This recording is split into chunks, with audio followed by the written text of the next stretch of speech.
दोस्तों, अगर आपके पास निवेश के लिए पैसे हैं तो आपके दिमाग में एक सवाल जरूर आता हो कि आप अपना पैसा रियल एस्टेट में निवेश करें या म्यूचुअल फंड में। आज हम इसी के बारे में बात करेंगे और रियल एस्टेट और म्यूचुअल फंड के दोनों की डीप तुलना करेंगे कि इनमें से कौन सा बेहतर है और आपको किस ऑप्शन को चुनना चाहिए।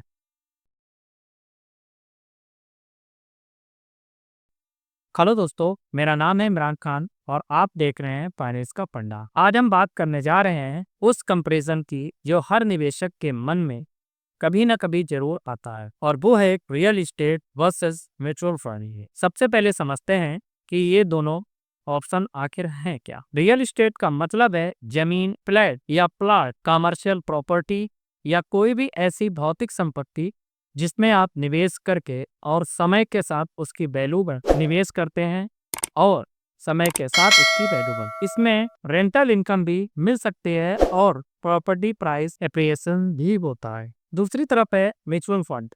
म्यूचुअल फंड एक ऐसा इन्वेस्टमेंट टूल है जहां आपके पैसे कई इन्वेस्टर के साथ मिलकर स्टॉक मार्केट, बॉन्ड या डेब्ट इंस्ट्रूमेंट में लगाए जाते हैं। इसे एक्सपर्ट मैनेज करते हैं और इनमें आप एसआईपी या लंप सम से इन्वेस्टमेंट कर सकते हैं।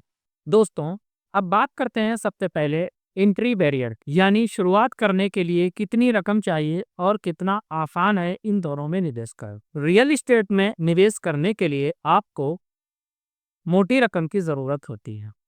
कम से कम लाखों रुपए तो चाहिए ही है, चाहे आप प्लॉट लें, फ्लैट खरीदें या कमर्शियल प्रॉपर्टी। साथ ही प्रॉपर्टी रजिस्ट्रेशन, स्टाम्प ड्यूटी और ब्रोकरेज और मेंटेनेंस जैसे एक्स्ट्रा खर्च भी शामिल होते हैं। दूसरी तरफ म्यूचुअल फंड की एंट्री इससे मुकाबले बहुत आसान है। यहाँ आपको केवल 500 से एसआईपी शुरू कर सकते हैं, ऑनलाइन ऐप या बैंक से डायरेक्ट अकाउंट खोल सकते हैं और कभी भी इन्वेस्ट कर सकते हैं।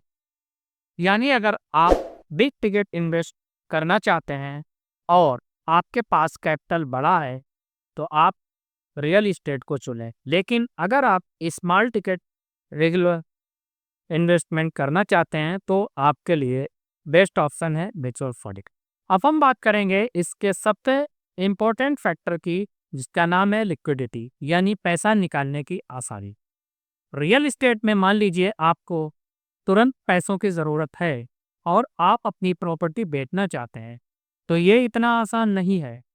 बायर्स ढूंढना, लीगल फॉर्मेलिटीज पूरी करना, ब्रोकरेज देना, यह सब प्रोसेस समय लेता है। यानी रियल एस्टेट बहुत कम लिक्विडिटी एसेट था। वहीं दूसरी तरफ म्यूचुअल फंड, यहाँ लिक्विडिटी बहुत आसान है। इक्विटी म्यूचुअल फंड ने T+2 डे में पैसा आपके बैंक अकाउंट में आ जाता है।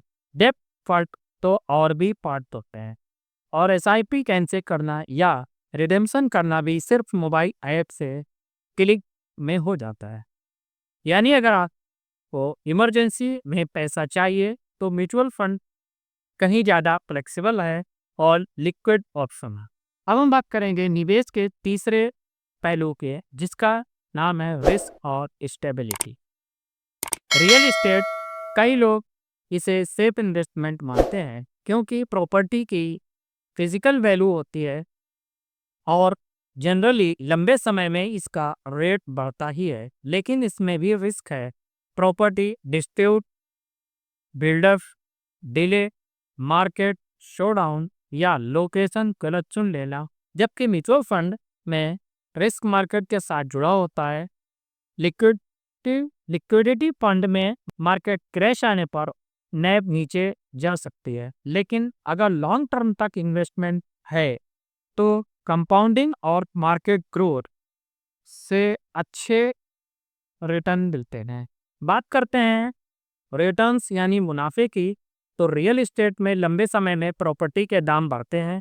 भारत में कई जगहों पर पिछले 10 से 15 साल में 8 से 12% तक सालाना की ग्रोथ देखी गई है। लेकिन ध्यान रहे, ये लोकेशन, डिमांड और मार्केट साइकिल पर डिपेंड करता है। रेंटल इनकम भी मिल सकती है, लेकिन ज़्यादातर जगहों पर वो भी सिर्फ 2 से 3% ही होती है। दूसरी तरफ म्यूचुअल फंड में इक्विटी म्यूचुअल फंड ने हिस्टोरिकल डाटा में 12 से 15% तक एनुअलाइज रिटर्न दिया है। डेब्ट फंड ने 6 से 8% रिटर्न देते हैं, लेकिन रिस्क कम रहता है।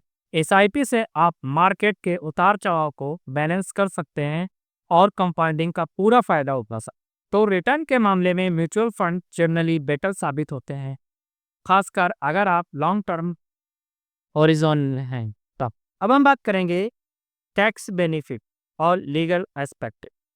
रियल एस्टेट में अगर आप होम लोन लेते हैं तो आपको सेक्शन एससीसी के 80 के तहत 1.5 लाख तक और सेक्शन 24B के तहत इंटरेस्ट पर 2 लाख तक का टैक्स डिडक्शन मिलती है। लेकिन अगर प्रॉपर्टी बेचते हैं तो कैपिटल गेन टैक्स देना पड़ता है, शॉर्ट टर्म या लॉन्ग टर्म होल्डिंग प्राइसेस के हिसाब से। साथ ही प्रॉपर्टी में लीगल रिस्क भी होता है, जैसे रजिस्ट्री में प्रॉब्लम, प्रॉपर्टी डिस्प्यूट या इलीगल कंस्ट्रक्शन। वहीं दूसरी तरफ म्यूचुअल फंड की अगर हम बात करें तो इक्विटी म्यूचुअल फंड पर अगर आप 1 साल से पहले बेचते हैं तो 15% short term capital gain tax लगता है। 1 साल के बाद लॉन्ग टर्म गेन पर आप 1 लाख से ऊपर 10% तक टैक्स देना होता है। डेब्ट फंड पर टैक्स स्लैब और भी होल्डिंग प्राइस पीरियड के हिसाब से टैक्स। लेकिन यहाँ डॉक्यूमेंटेशन आसान है और लीगल रिस्क लगभग 0 होता है। यानी टैक्स और लीगल एस्पेक्ट में म्यूचुअल फंड ट्रांसपेरेंट है, सिंपल है, जबकि रियल एस्टेट कॉम्प्लिकेशन और रिस्की हो सकता है। अगर हम बात करें डाइवर्सिफिकेशन और कन्वेंस की, तो रियल एस्टेट यहाँ डाइवर्सिफिकेशन लिमिटेड है। मान लीजिए आपके पास 50 लाख रुपए हैं तो आप शायद सिर्फ एक ही प्रॉपर्टी खरीद पाएंगे। इसका मतलब आपका पूरा पैसा एक असेट क्लास और एक लोकेशन में फंस जाता है। अगर मार्केट या लोकेशन डाउन हुआ तो पूरा इन्वेस्टमेंट रिस्की हो जाता है। वहीं म्यूचुअल फंड की अगर हम बात करें तो यहाँ डाइवर्सिफिकेशन बहुत आसान है। एक एसआईपी या फंड में पैसा लगाने से ही वो अलग अलग कंपनी, सेक्टर और एसेट में बढ़ जाता है। इक्विटी, डेब्ट, हाइब्रिड, इंटरनेशनल फंड, आपको एक ही प्लेटफॉर्म पर सारे ऑप्शन मिलते हैं और इन्वेस्टमेंट व रिडेम्पशन सब कुछ ऑनलाइन ऐप तो क्लिक में हो जाता है। यानी डाइवर्सिफिकेशन और कन्वेंस के मामले में म्यूचुअल फंड कहीं ज़्यादा स्ट्रॉन्ग ऑप्शन है। अब सवाल आता है कि आखिर किसके लिए रियल एस्टेट बेहतर है और किसके लिए म्यूचुअल फंड।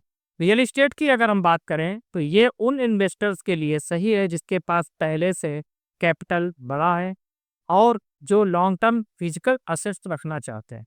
अगर आप रेंटल इनकम चाहते हैं या एक सेफ टेंगेबल असेट को प्रिपेयर करते हैं तो रियल एस्टेट एक स्ट्रॉन्ग ऑप्शन हो सकता है।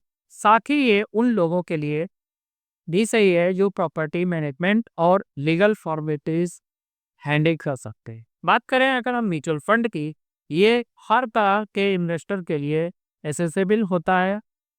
स्टूडेंट हो, सैलरीड प्रोफेशनल हो, मिडिल क्लास फैमिलीज हो, सभी सिर्फ 500 रुपए की एसआईपी से कर सकते हैं। अगर आप लिक्विडिटी, डाइवर्सिफिकेशन और ईज चाहते हैं तो म्यूचुअल फंड आपके लिए बेस्ट ऑप्शन है। दोस्तों, आज हमने विस्तार से देखा कि रियल एस्टेट और म्यूचुअल फंड दोनों की खूबियां और कमियां, जिसमें हमने कंपैरिजन किया है इनिशियल इन्वेस्टमेंट और accessibility, liquidity, flexibility, risk, stability, return, comparison, tax benefit, legal aspect, diversification, conveyance और सुटेबिलिटी, किसके लिए कौन सा बेटर हो। अगर आपके पास बिग कैपिटल और आप टेंगेबल एसेट चाहते हैं तो रियल एस्टेट कंसीडर कर सकते हैं। अगर आप स्मॉल टिकट से इन्वेस्ट करना चाहते हैं और लिक्विडिटी और डाइवर्सिफिकेशन से चाहते हैं तो म्यूचुअल फंड आपके लिए बेस्ट ऑप्शन है। पोर्टफोलियो में बैलेंस रखना हमेशा समझदारी है। दोनों एसेट क्लासेस का कुछ हिस्सा रखकर आप रिस्क को कम करते असिस्ट हैं और रिटर्न को ऑप्टिमाइज करता है। रियल एस्टेट इमोशनल असिस्ट है, जबकि mutual fund financially practically assist है। याद रखें, सही निवेश वही है जो आपके फाइनेंशियल गोल्स, रिस्क एपेटाइट और टाइम हॉरिजन के हिसाब से फिट हुए। दोस्तों, अगर आपको वीडियो पसंद आया है तो लाइक करें, अपने दोस्तों के साथ शेयर करें और चैनल को सब्सक्राइब करना ना भूलें। Thank you.